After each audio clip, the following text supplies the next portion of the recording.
ایک بڑا نیک شخص تھا، عبادت گزار تھا اور اس کے بچے بھی تھے، فیملی والا شخص تھا۔ ایک بار وہ رات کو نماز کے لیے بیدار ہوا تو دیکھا بچے رو رہے ہیں۔ معلوم کرنے پر پتا چلا کہ بچے بھوک کی وجہ سے رو رہے ہیں، کھانا نہیں کھایا ہے، بڑے بھوکے ہیں۔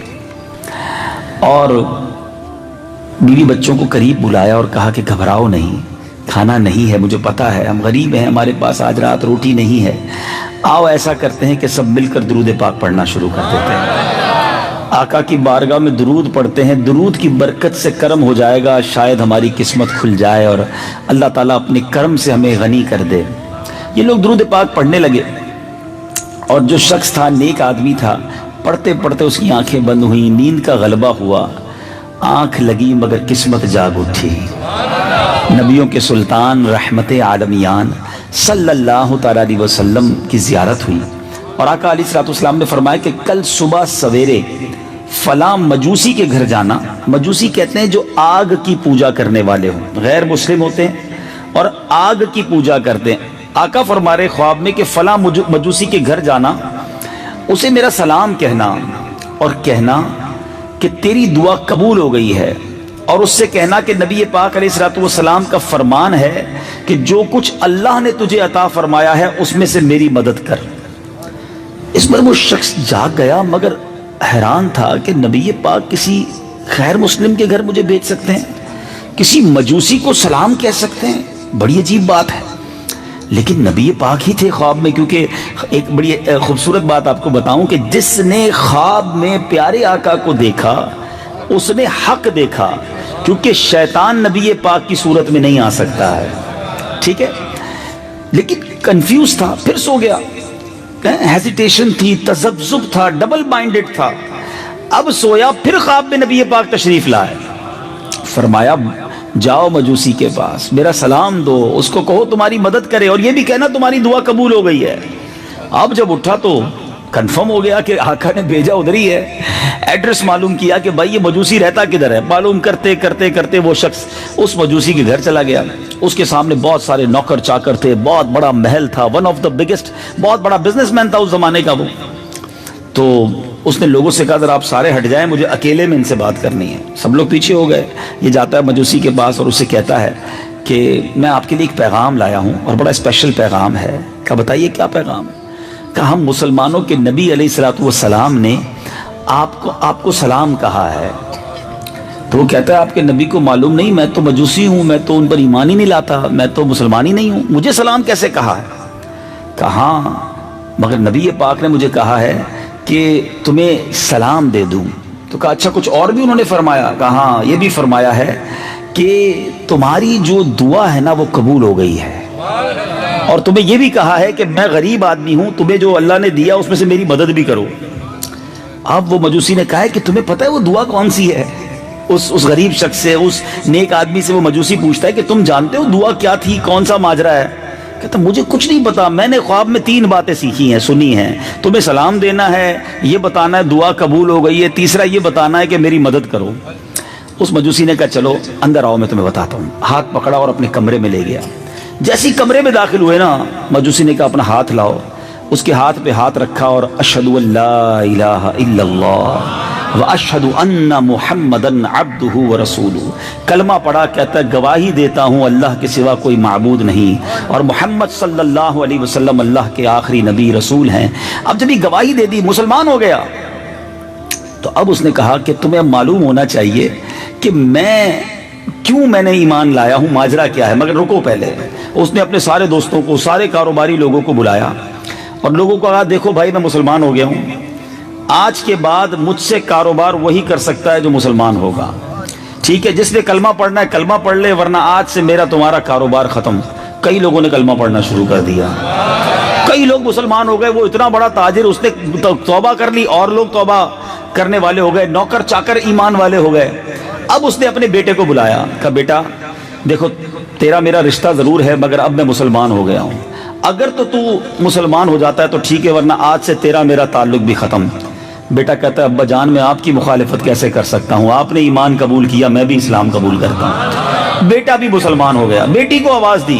اچھا کمال یہ ہے کہ یاد رکھیے مجوسی جو مذہب ہے نا، اس میں بیٹا اور بیٹی، بہن اور بھائی کی شادی ہو سکتی ہے۔ باپ نے کچھ دنوں پہلے ہی اپنے بیٹے اور بیٹی کی شادی کی تھی، تو بیٹی کو بلا کر کہا کہ بیٹی میں جو ہے وہ ایمان لے آیا ہوں، تمہارا شوہر بھی جو میرا بیٹا ہے وہ بھی ایمان لے آیا ہے، اور اسلام میں بھائی بہن کی شادی الاؤ نہیں ہے، اب تم بتاؤ تم نے کیا کرنا ہے۔ کہا ابا جان جس دن سے بھائی سے شادی ہوئی ہے اس دن سے مجھے دل سے اچھا نہیں لگ رہا کہ یہ کیا ہوا ہے۔ ابو جان میں بھی کلمہ پڑھتی ہوں اور مسلمان ہوتی ہوں۔ دونوں بھائی بہن میں بھی جدائی ہو گئی۔ اب وہ بھائی بہن تھے، ظاہر ہے یہ تو حرام کام تھا، غلط کام تھا۔ اب وہ بندہ جو پیغام لایا وہ ہکا بکا شوق کے معاملہ کیا ہے، ایک کے بعد ایک مسلمان ہوتا چلا جا رہا ہے، مجھے تو بتاؤ وہ معاملہ کیا ہے، وہ پیغام کیا تھا، وہ دعا کیا تھی، وہ راز کیا تھا۔ اب وہ کہتا ہے بھائی مسئلہ یہ ہے کہ میں نے اپنے بیٹے اور بیٹی کی شادی کچھ دنوں پہلے ہی کی تھی، بہت بڑی دعوت کی تھی، سارے شہر کو بلایا، زبردست کھانا پکایا، سب کو کھانا کھلایا، طرح طرح کے کھانے تھے، پیسہ بہت تھا، سارے لوگ آئے تھے۔ کہتا ہے جب شادی سے فارغ ہو کر میں اپنے فرش پر اپنے بیڈ پر جا کر لیٹا تو میرے پڑوس میں ایک بیوہ عورت رہتی ہے، اس کی چھوٹی چھوٹی بچیاں ہیں اور وہ سب سید زادیاں ہیں، مسلمانوں کے نبی کی اولاد سے ہیں۔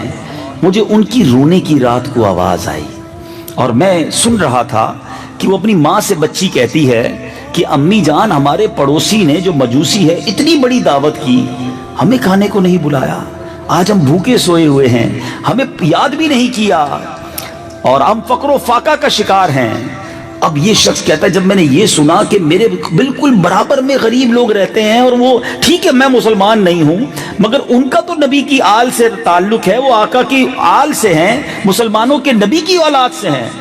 کہتا میں کھانا لیا، کپڑے لیے، راتوں رات میں نے سارا سامان ارینج کیا اور میں اس غریب گھرانے میں پہنچ گیا، جا کر میں نے کھانا بھی پیش کیا، کپڑے بھی پیش کیے، اور جب ان کو دیا تو بچیاں امی سے کہتی ہیں امی جان ہم کیسے کھائیں، یہ تو غیر مسلم کے گھر کا کھانا ہے، یہ لے تو آئے ہیں مگر ہم کیسے کھائیں۔ تو اب ماں کہتی ہے کہ بیٹا اب تم بھوکے بھی ہو، حالت بھی خراب ہے، بھوک سے حال بھی برا ہے، یہ اللہ کی طرف سے رزق آیا ہے۔ تو بیٹیاں کہتی ہیں امی جان ہم کھانا تو اس وقت تک نہیں کھائیں گے جب تک اللہ تعالیٰ اس مجوسی کو اسلام کی دولت نہ دے دے۔ اب اور ہمارے جد امجد ہمارے آقا ان کو اس کو جنت میں داخلہ نہ عطا فرما دیں۔ اب ان سید زادیوں نے ہاتھ اٹھایا، وہ مجوسی دیکھ رہا ہے کہ آل رسول غریب بچیاں جو ہیں اللہ کی بارگاہ میں دعا کر رہی ہیں، اے اللہ ہمارے اس پڑوسی کو اسلام کی دولت دے دے، اے رب کریم ہمارے آقا علیہ الصلوۃ والسلام کی اس کو شفاعت نصیب فرما۔ بچیاں دعا کرتی جاتی، ماں آمین کہتی جاتی ہیں۔ اب یہ مجوسی جو ہے واپس آ گیا، کہتا ہے میں تو ابھی آیا ہی ہوں، رات سویا ہوں اور صبح تم نبی پاک کا پیغام لے کر آ گئے ہو اور آقا نے کہا ہے دعا قبول ہو گئی ہے، تو سنو ایمان تو تمہارے سامنے قبول کر لیا ہے، اب امید ہے جنت میں بھی نبی پاک ساتھ ہی لے جائیں گے۔